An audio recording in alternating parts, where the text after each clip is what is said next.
kita buat GST, inflation akan spike. Dan kalau kita tengok strategi Datuk Seri Najib tu, kita baca inflation chart tu, dia buat GST tu semasa kita punya inflation tengah down tau. Tengah saya tak ingat berapa, tapi saya tengok chart tu dia tengah down. What do you think?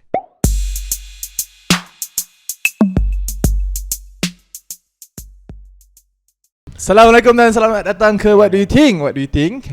Bersama saya Dr. Adam Zubir dan juga Cikgu Ulwan. Dan saya Nazri Hamdan. Ya, tetamu jemputan kita. Tak tahulah kita ada apa third co-host. Third macam dah biasa Tuan Nazri tak boleh Jadi depan ni tak jadi jemputan lah. Jadi co-host senang kan. Okay, so I think topik ini saya suka juga nak dengar daripada ulasan daripada Nazri juga, iaitu tentang topik cukai. Topik cukai and especially kalau sebab kat Malaysia sekarang ini kita sedang menggunakan sistem percukaian SST. And sebelum ni pun kita pernah guna GST kan. Kalau kita ikut historinya dulu SST, kemudian Datuk Seri Najib perkenalkan GST, and then dimansuhkan tukar kepada SST kembali. So kalau nak bagi faham apa beza SST dengan GST ni, sebab orang macam nampak sama je kan. Kita pergi kepada SST dulu lah okay. Dalam bahasa mudah lah, SST ni stands for Sales and Service Tax, SST. So dia ada dua komponen kat situ. Satu service tax, satu sales tax. Service tax dulu kita tetapkan pada service tax untuk perkhidmatan kita tetapkan pada 6%. Dan dalam belanjawan yang baru-baru ni dia naik kepada 8%. So ada 2% additional increase lah. Itu yang ramai orang marah-marah. Apa naik lagi? Macam naiknya bila nak turun? Itulah argument dia. Tapi macam saya cakap, dia ada dua komponen. Yang naik tu adalah service tax. Tapi sementara kita punya sales tax ni dia kekal. Sales tax ni dia letakkan dekat 5% dan juga 10%. 5% ni dia ada barang-barang tertentu lah. Contohnya macam pharmaceutical dan juga gadget ke, kalau tak salah saya dia letak pada 5%. Ada barang-barang lain ni yang selain daripada tu dia tetapkan pada 10%. Itulah SST. Tapi untuk GST pula kita standardize flat rate kepada 6% lah. So semua kena 6%. Tapi ada juga exemption ke arah barang-barang tertentu yang previously masa pentadbiran Datuk Seri Najib diletak pada zero rated GST. So barang-barang keperluan lah terutamanya diletak dekat situlah. So basically itulah SST kepada dan juga GST. Kita dah buat GST dah kan, I think beberapa tahun. And after that, bila berlaku pertukaran daripada kerajaan tu, kita switch balik kepada SST. Dan adakah doktor tahu, Ulwan tahu bahawa ada tak negara lain yang revert back? Tak ada. Setahu saya lah. Kita adalah negara pertama. Kita menjadi sejarah disebabkan manifesto Pakatan Harapan 1.0 waktu itu. Saya sebenarnya doktor saya berada dalam industri before dan saya adalah antara orang yang berada dalam industri ni yang mana kita tengok before masa tu saya masih dalam industri kita banyak buat advisory pasal preparation company akan bergerak kepada GST ni kan.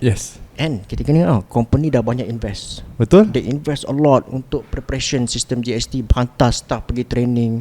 Kita pun dah buat advisory. Kita cakap okay, GST akan begini. And then dia tukar balik. Saya secara personally, dia bukan pandangan politik apa, personal. Saya kecewa lah bila kita revert back. Sebab saya nampak betapa banyak wang telah dilaburkan especially daripada pihak swasta untuk mempersiapkan kita ke arah sistem cukai GST. Akan tetapi Kuat sikit akan tetapi disebabkan faktor politik kita boleh katakan kita senang kita cakap direct lah, disebabkan faktor politik kita revert back kepada sistem SST. Dan bayangkan kalau katalah ada satu kajian yang dibuat untuk mengira berapakah economic loss yang kita alami daripada setakat ni. Saya cuba cari tapi tak ada seorang pun yang buat kajian tu. Kita kaji berapakah economic loss yang kita hadapi, kita alami bila kita revert balik. Investor business ni berapakah opportunity cost atau economic loss? Saya yakin mungkin dia berbilion.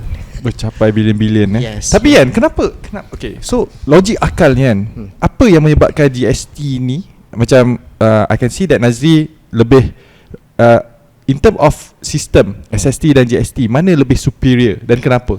Okey, kalau pandangan saya dan juga saya tengok baca pandangan-pandangan ahli ekonomi ataupun pakar percukaian, kita tak boleh nafikan sama sekali bahawa GST is better than SST. Setakat ni saya cuba cari tapi saya tak jumpa pun seorang pakar yang cakap SST is better. Tak ada. Semuanya prefer kepada GST lah. So kalau tanya saya lebih kepada GST lah, sebab dari segi transparansi, daripada segi pungutan, sebenarnya tu bagus. Sebab apa? Kita pergi kepada GST, kerajaan dapat lebih kurang 40 bilion setahun. Tapi bila kita revert back to SST, kerajaan lost 20 bilion. So half of that. So banyak tu, 20 bilion kerajaan lost.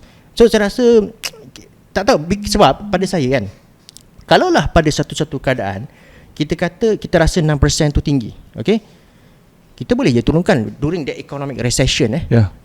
Apa kata kita turunkan 6% kepada 5%, 4% tu kan. Nanti bila ekonomi dah okay, kita naik kan. So it is adjustable lah. So saya rasa lebih baik kita pergi. Dan saya, pada pandangan saya lah, kerajaan mana-mana pun, whoever take the government, okay, parti mana pun take the government, salah satu yang mereka tak boleh lari adalah pergi kepada GST. And I believe that this current government pun, they have no choice. Sekarang ni memang dia tak buat GST, akan tetapi saya yakin, adakah ini ramalan baru? Adakah ini ramalan? Nanti kalau tak tepat ni akan troll. Okay, dalam 2025 kita akan menjumpai GST semula lah. InsyaAllah. Saya nak tanya juga, ada juga beberapa news artikel mengatakan GST, kononnya dia agree dengan GST, tapi timing is everything. What kind of timing is everything? Apa maksud timing yang tepat? Okay, will ever be a timing yang tepat? Ni pandangan saya. Okay, sekarang ni isu dia bukan kita nak buat GST. Isu dia adalah untuk kita reintroduce GST. Kita dah introduce dah. Betul. Tapi kita nak reintroduce GST tu. Okay, kita tahu semua dalam pengalaman lepas, kita buat GST, inflation akan spike. Dan kalau kita tengok strategi Datuk Seri Najib tu, kita baca inflation chart tu, dia buat GST tu semasa kita punya inflation tengah down tau. Tengah saya tak ingat berapa, tapi saya tengok chart tu dia tengah down. Dan bila dia buat GST, walaupun ada menteri dah GST takkan menaikkan harga, but the data showed differently. GST memang akan naikkan inflation. That one kita tak boleh nak deny that. Dan sekarang ni, okay, it's about timing, betul, saya setuju. Because apa? Pada tahun ni kerajaan sedang melaksanakan beberapa rasionalisasi subsidi. Rasionalisasi subsidi ni bermaksud harga barang-barang, akan ada harga barang-barang yang pergi ke market price atau menghampiri market price, dan itu akan menyebabkan inflation naik. Okay, kita tak boleh nafikan, bila kerajaan rationalize subsidi besar, inflation akan naik. Kalau kita baca petikan-petikan akhbar, pandangan pakar ekonomi pun, diorang menjangkakan inflation akan naik. Bayangkan dalam keadaan diorang rationalize subsidi ni, diorang letak lagi GST kan. Ya, betul. So tak apa, bagilah balance dulu steady, buat subsidi rationalize subsidi dulu, okay. Kemudian tahun depan tambah sikit-sikit lah. Sikit-sikit lah. Tak boleh nak ada orang expect we have to be fair with the current government pun. Of course, expectation orang terhadap this government memang tinggi kan. Orang nak tengok reform tu berlaku dalam masa setahun. Tak mungkin. Okay, so reform tu akan berlaku, tetapi dia akan berlaku dalam masa 3 tahun ni lah. Setahun pertama, tahun kedua, tahun ketiga. Saya nampak itu akan berlaku. Sebab tahun keempat, tahun kelima dah nak akan tetapi inilah dalam 3 tahun ni masanya, if the government wanted to do some unpopular policy, this is the time. Okay, tahun keempat, tahun kelima jangan populist move. Ya, betul. Wow. So itu saja untuk video kali ini. Sebelum tu, saya ada satu berita yang saya nak kongsikan kepada anda. Saya ada buat satu kelas kewangan tak lama lagi. So, kalau anda berminat, hanya pergi ke description. Dekat situ ada link untuk anda daftar untuk hadir ke kelas kewangan saya nanti. So tunggu apa lagi? Klik link sekarang. Saya jumpa anda nanti. Itu saja daripada saya. Sebelum tu, jangan lupa untuk like dan subscribe media sosial Dr. Adam Zubair. Saya akan jumpa anda dalam video seterusnya.